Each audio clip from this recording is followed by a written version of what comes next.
300 men stop the largest army ever assembled in human history. That is the story everyone knows. That is the story carved on monuments, taught in classrooms, sold in movie theaters. 300 brave warriors standing against 1,000,000, dying in glory, dying for freedom. But here is what no monument tells you.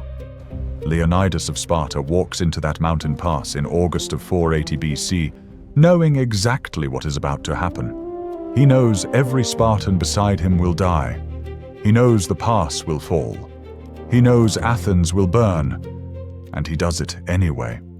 Not because of bravery, not because of honor, not because of the poetic rage of a warrior king. He does it because someone, somewhere in a Greek war room, has run the numbers. And the numbers say 300 men, positioned correctly, dying at exactly the right moment, can kill a god-king's empire. This is not a story about courage. This is a story about the most lethal geopolitical calculation in the ancient world.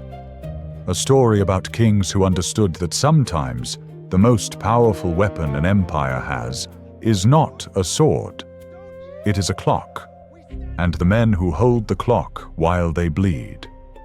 The year is 480 BC. The Mediterranean world is about to change forever. And it starts with a very narrow road, a very small army, and a decision so cold, so precise, so ruthless, that it will not be fully understood for another 2.5 millennia. Welcome to the end of an era. Xerxes I does not arrive at the borders of Greece with an army. He arrives with a civilization. According to Herodotus, the invasion force Xerxes assembles at Sardis between 483 and 481 BC is the largest military mobilization the ancient world has ever witnessed. Soldiers from 46 nations march under the Persian banner: Medes, Bactrians, Egyptians, Scythians, Ethiopians, Indians, Phoenicians. The supply chain stretches 3,000 kilometers back to Persepolis. Herodotus claims the army numbers 2 million men. Modern historians revise that figure down sharply. Serious estimates from scholars like Peter Green and A.R. Byrne place the fighting force somewhere between 100,000 and 300,000 soldiers, with a naval complement of 1,200 to 1,400 warships. Even the lower estimate dwarfs anything Greece can field. To cross the Hellespont, the narrow strait separating Asia from Europe, Xerxes engineers 2 pontoon bridges, each stretching over 1 kilometer across open water. When a storm destroys the first set, he reportedly orders the sea itself whipped and shackled. Then he builds the bridges again. Thousands of boats lashed together. A road built over the ocean. His army walks into Europe for 7 days and 7 nights uninterrupted. This is the machine Sparta must face. At Corinth, in the spring of 480 BC, the leaders of the Hellenic League, the coalition of Greek city-states willing to resist, convene a war council. The intelligence picture is terrifying. The Persian army has already swallowed Thrace. Macedonia has submitted. Thessaly is about to fall. The oracle at Delphi has given Athens a devastatingly ambiguous message. Trust in wooden walls. Most Greek leaders at the council table see only one rational option: withdraw to the Isthmus of Corinth, build fortifications, and defend the Peloponnese. Abandon northern Greece. Abandon Athens if necessary. Survive. One man disagrees. Themistocles of Athens stands in that council room with a different map in his head. He is not looking at land routes. He is looking at the sea. He understands something that Xerxes does not yet fully appreciate. The Persian army cannot survive without its navy. 300,000 men require an enormous daily volume of food, water, and supplies. The roads of Greece cannot support that logistics chain alone. The Persian fleet, Sailing parallel to the army along the Aegean coastline is the army's lifeline. Destroy the fleet, and the land force starves within weeks. It cannot advance, it cannot hold, it collapses. Themistocles' plan is audacious. He does not propose a conventional battle, he proposes a trap. Lure the Persian navy into restricted waters where its size becomes a liability. Neutralize its numerical advantage, destroy it in detail. But to spring that trap, he needs time. The fleet at Artemisium needs time to position. The harbor at Salamis needs to be prepared. The civilian population of Athens needs to be evacuated. Greek intelligence networks need to finalize the strategy. Every day matters, and someone has to buy those days. Here is where Leonidas enters the calculation. And here is where the story history tells you, and the story that actually happened, begin to diverge in the most dramatic way possible. Because what happens next is not a last stand. It is an ambush.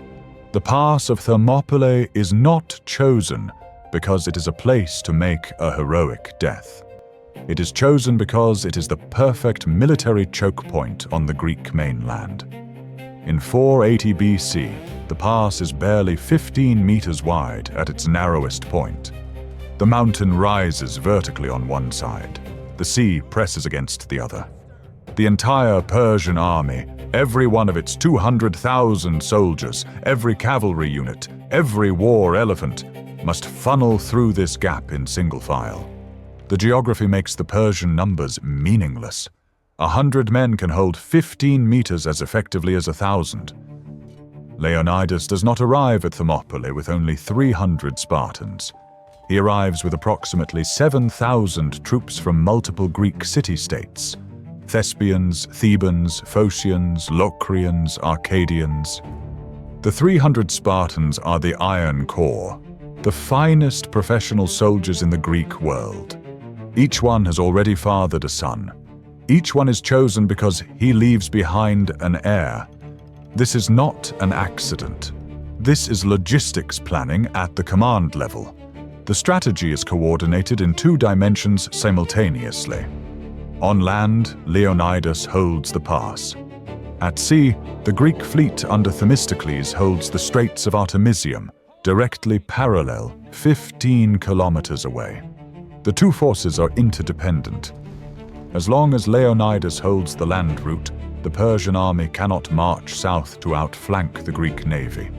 As long as the Greek fleet holds Artemisium, the Persian navy cannot sail around and cut off Leonidas from behind. It is a lock. Now consider the time equation. Themistocles needs approximately 7 days. 7 days to reposition the fleet from Artemisium to the Bay of Salamis. 7 days to complete the evacuation of Athens. 40,000 civilians moving by boat to the island of Salamis, Aegina, and Troezen. 7 days for the trap to be ready. Leonidas needs to hold the pass for 7 days. He holds it for 3. 3 days of battle at the hot gates. 3 days during which the most elite units of the Persian army, the Immortals, the personal guard of Xerxes himself, assault a 15-meter front and are thrown back with catastrophic losses. The Persian cavalry cannot deploy. The Persian archers cannot mass effectively. Every advantage of scale evaporates in the geography of the kill zone. On the first 2 days, the Medes and Scythians attack first. They die in waves. Xerxes watches from a golden throne placed on a hillside overlooking the pass. He rises from his seat 3 times in alarm as unit after unit retreats. Then he sends forward his Immortals, his 10,000 elite shock troops. They break against the Spartan line like water against stone. The Persian command cannot understand what it is seeing. The accounting begins immediately. Every dead soldier is a mouth that no longer needs feeding from the fleet's supply chain. But more critically, every day Leonidas holds the pass is a day the Persian army cannot move. And the Persian army that cannot move is an army that consumes resources without generating them. 300,000 men eating Persian grain, 300,000 men requiring water, 300,000 men going nowhere. The clock is running. And then, on the third night, a local shepherd named Ephialtes approaches the Persian camp. He carries information worth more than any regiment. He knows a mountain path, the Anopaia Trail, that runs behind the Greek position and emerges on the other side of the pass. Xerxes sends his immortals up the trail in darkness. Leonidas receives the intelligence by dawn. At this moment, every other Greek commander at Thermopylae prepares to withdraw. Most do. Leonidas sends them south with his blessing. He retains with him roughly 1,500 men, 300 Spartans, 700 Thespians who refuse to leave, a contingent of Thebans.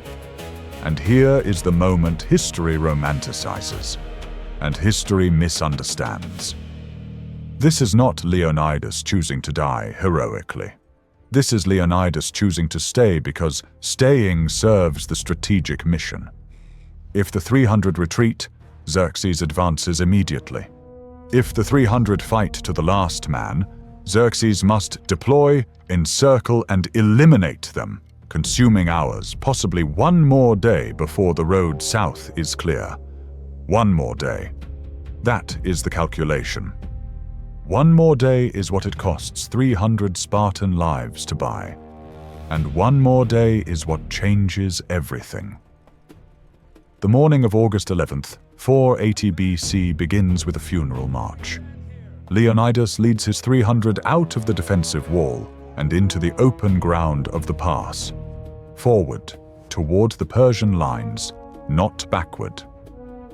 The tactical logic is precise. In open ground, they can cause maximum Persian casualties before being encircled. Every dead Persian soldier is one more drain on the supply chain. Every minute of fighting is one more minute of preparation time for the Greek fleet. The Persians attack with arrows so dense that Spartan soldiers reportedly joke the sky goes dark. They hold their shields. They advance. They close the distance. They fight in a space so tight that Persian numbers, Persian archery, Persian cavalry, none of it matters. The phalanx holds. Then it is gradually overwhelmed.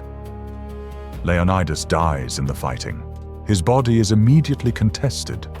Both sides understand its symbolic weight. The Spartans form around the body and fight to recover it. They retreat to a small hill at the rear of the pass. There, surrounded on all sides by Persian forces, the last of them die. The pass is open. Xerxes is so angry, so deeply disturbed by what has happened to his finest units, that he orders Leonidas's head cut off and displayed on a stake. It is the only instance recorded in Herodotus of Xerxes treating a fallen enemy with such fury. The behavior of a man who has been made to feel something he did not expect to feel, that his army, his divine right to conquer, his logistical supremacy, none of it was enough. Now look at what those 3 days have cost the Persian Empire in concrete terms. Herodotus records Persian casualties at Thermopylae in the thousands. Modern analysis by military historians suggests the immortals alone suffer losses that impair their combat effectiveness for the next engagement. Xerxes delays 4 days at Thermopylae before the battle even begins, waiting for the Greeks to disperse. 4 days plus 3 days of fighting. 7 days in total before the Persian army takes a single step south of the hot gates. 7 days, the exact number Themistocles needed. Meanwhile, at Artemisium, the Greek fleet has fought 3 indecisive naval engagements against the Persian armada. The Greeks have not won, but they have not needed to win. They have needed to slow, and slow they have. When word arrives that Thermopylae has fallen, the Greek fleet withdraws south, intact, experienced, battle-hardened, exactly as planned. It rows directly to Salamis. The trap is set. Now consider what Xerxes does not know as he marches south toward Athens. He does not know that the city is already empty. 40,000 Athenians have evacuated. The oracle's wooden walls were the ships all along. When his army enters Athens in September of 480 BC and burns the Acropolis, he burns an empty stage. The population, the fleet, and the decision-making architecture of Athens are all on a small island 10 kilometers away, watching the smoke rise. And Themistocles is writing a letter. The letter is a masterpiece of psychological warfare. Themistocles sends a trusted slave named Sisinus across the strait to the Persian command with a message, ostensibly from Themistocles himself. The Greek fleet is about to flee. The Greeks are divided. If the Persians block both exits of the Strait of Salamis immediately, they can trap and destroy the entire Greek navy tonight. It is a lie. Xerxes believes it. In the middle of the night, the Persian king deploys his fleet. He sends 200 Egyptian ships to blockade the western exit of the strait. His main force, roughly 800 triremes, moves to cover the eastern entrance. He has a throne placed on a promontory above the water so he can personally witness the annihilation of the Greek navy. Dawn breaks on September 28, 480 BC.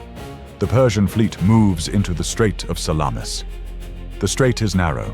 The Persian ships, built for open sea operations, have 3 to 4 times the beam of Greek triremes.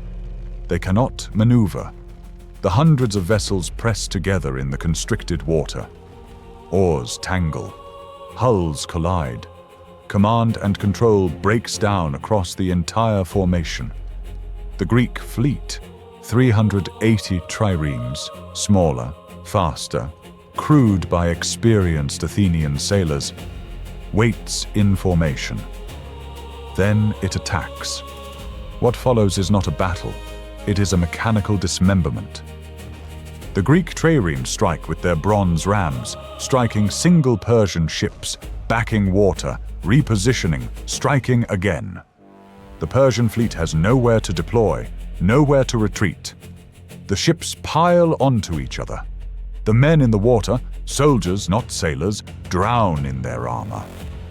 The flagship of the Persian fleet's supreme commander, Ariabignes, is sunk in the first hour. Xerxes watches from his golden throne on the shore as his navy dies. 340 Persian ships are sunk or captured. The Greek fleet loses 40. The battle lasts a single day. In that single day, the economic logic of the entire Persian invasion collapses. The Persian army in Greece, still numbering in the hundreds of thousands, has no supply line by sea. The roads of Thessaly and Macedonia cannot feed it through a Greek winter. The army that cannot be resupplied cannot advance. It cannot hold territory indefinitely. It begins to starve. Xerxes makes the decision immediately. He returns to Persia. He leaves his most capable general, Mardonius, in command of a reduced force, perhaps 120,000 men, with orders to finish the conquest in the spring. It is the decision of a man who understands, for the first time, that this campaign has already been lost. The Persian Empire just spent 10 years of preparation, 4 years of military construction, the labor of 46 subject nations, and the personal military credibility of the great king himself. And all of it has been neutralized by a narrow mountain pass and a clever lie whispered across a dark channel. The mechanism is revealed. 300 men, 7 days, 1 letter. In August of 479 BC, 1 year after Thermopylae, the final accounting arrives. Mardonius and his Persian land force meet the combined Greek army at Plataea in Boeotia. It is the largest hoplite army Greece has ever fielded. The Spartan general Pausanias commands. The Persians are defeated in a single engagement. Mardonius dies on the field. On the same day, according to Herodotus, though modern historians debate the precise timing, the Greek fleet destroys the remnants of the Persian navy at Mycale on the coast of Ionia. The last Persian military presence in the Aegean is eliminated in a single coordinated operation on both land and sea. The second Persian invasion is over. Xerxes returns to his palace at Susa and never again leaves Persia on a military campaign. The man who declared himself divine ruler of the known world, who whipped the Hellespont for defying him, who built a road across the sea, spends the remaining 16 years of his reign in his palace and his court intrigues, until an assassin reaches him in 465 BC. The Achaemenid Empire does not collapse immediately. It persists for another 150 years. But it never again projects military power into Europe. The Persian treasury, which Herodotus describes as staggering in its scale, is permanently depleted by the campaign's cost. The subject nations of the empire have watched the great king be turned back by a coalition of small city-states. The political psychology of empire shifts. The aura of Persian invincibility is shattered, and it was shattered at a pass 15 meters wide. Now consider what the mechanism reveals about the world the Greeks were actually defending. The pass of Thermopylae does not appear in most accounting of Western history as a geopolitical turning point. It appears as a moral story. Courage, sacrifice, the few against the many. But strip the legend and what remains is a lesson in strategic architecture. Leonidas and Themistocles understand something that military thinkers will not formalize for centuries. The decisive point of any campaign is not the largest battle. It is the logistics node. Destroy the supply chain, and the army destroys itself. The Spartans do not win at Thermopylae. They lose correctly at exactly the right moment, in exactly the right place, for exactly the right duration. That is not heroism. That is engineering. And the result of that engineering echoes in ways that reach far beyond 480 BC.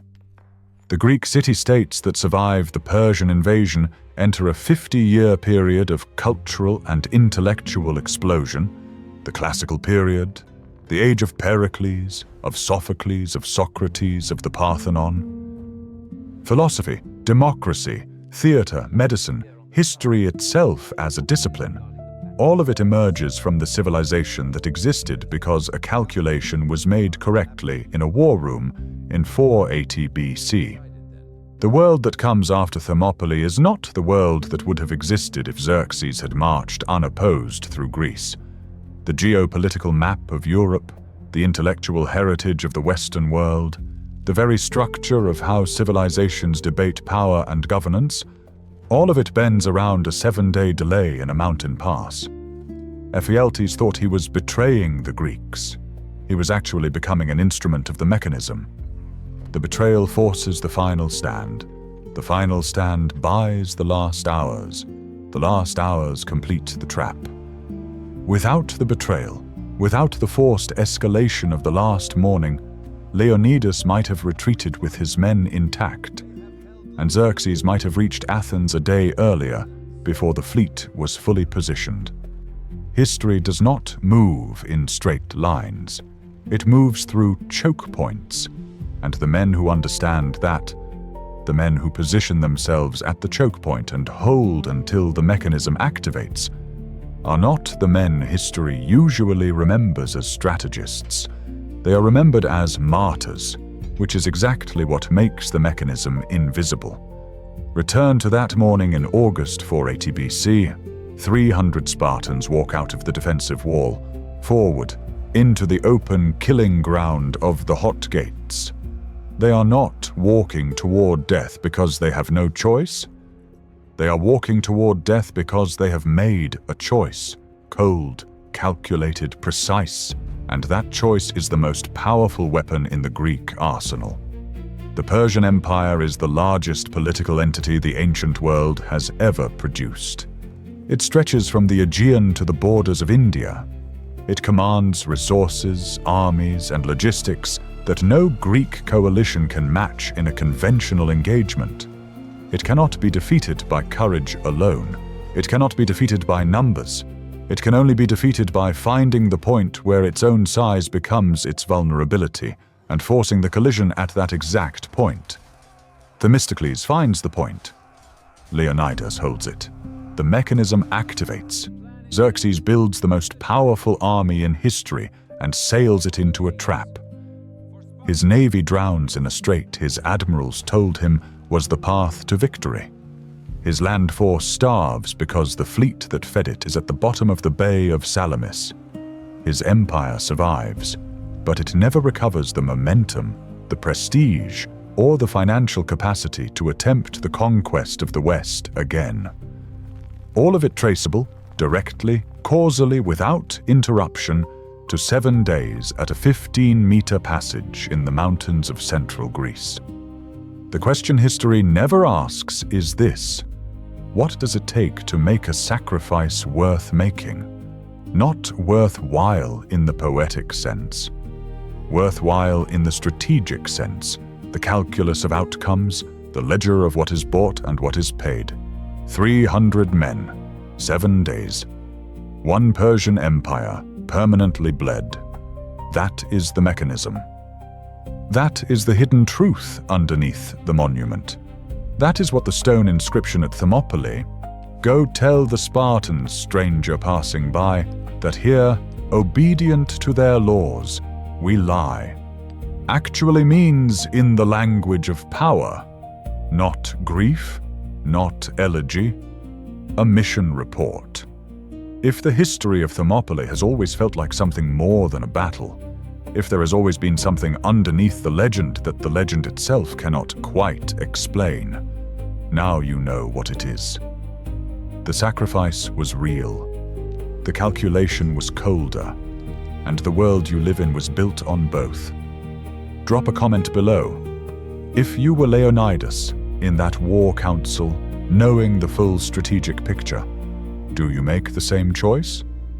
Or does the machine find a different choke point? The answer matters more than you think, because right now, somewhere in the world, the same calculation is being made. The pass is different. The armies are different. The mechanism is exactly the same.